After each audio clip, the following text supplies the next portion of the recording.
A few years back, I was forced to read a book for work, and it quickly became one of my very favorite books of all time.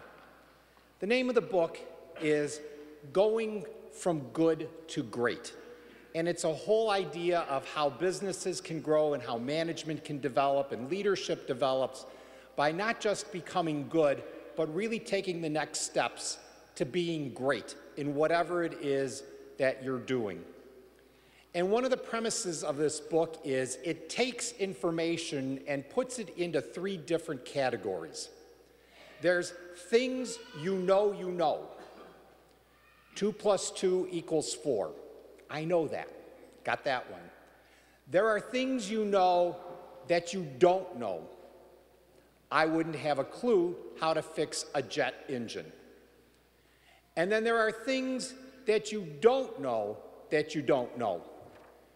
And I can't give you any examples on that because I don't know. And I couldn't help but think of that book as I was reading a commentary on this particular gospel passage in talking about what a shepherd does and what sheep do. I had no clue. I didn't know. I came to find that sheep are not very confident animals.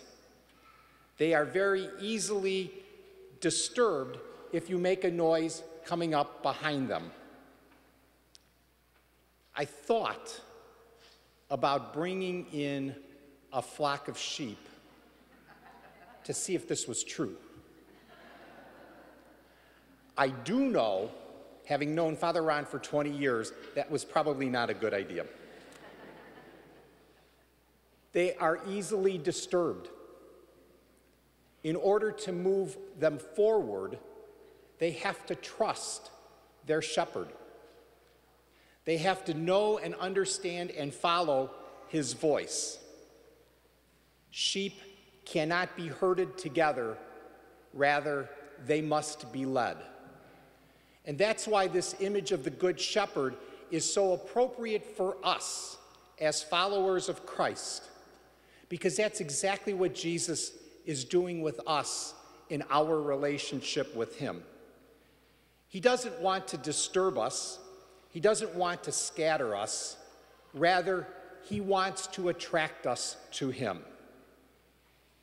He doesn't want to force us into a relationship with him. Rather, he wants a relationship built on trust, on our trust in him. He wants a relationship not out of fear, but out of love.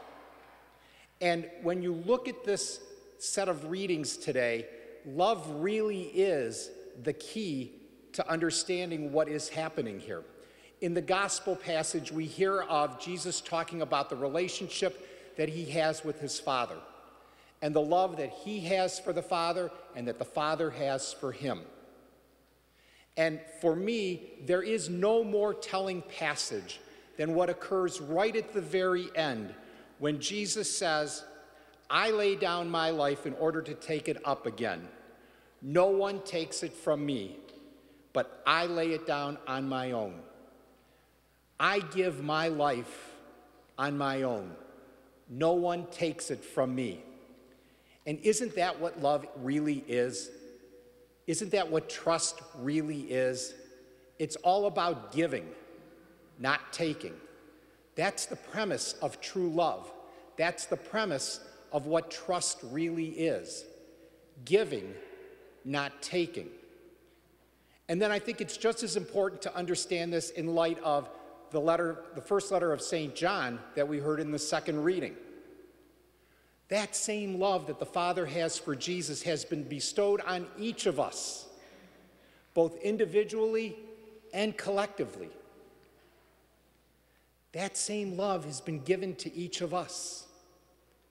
And if we truly are children of God, then that makes us brothers and sisters, and we are challenged each and every day then to act not just as sheep in Jesus' flock, but also as shepherds to one another, to lay down our lives for each other, to help each other listen to and discern the call of Jesus, to give, not take. That's what a shepherd does.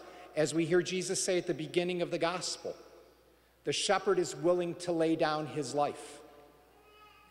We too are challenged to die to self so that others can grow.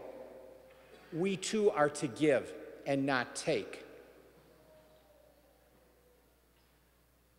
The book Going from Good to Great is a great management tool. There's no question on that, but it is also an excellent guidebook for each of us in our everyday life. In our everyday life as Christians. Because after all, we don't want just a good relationship with God. We want a great relationship.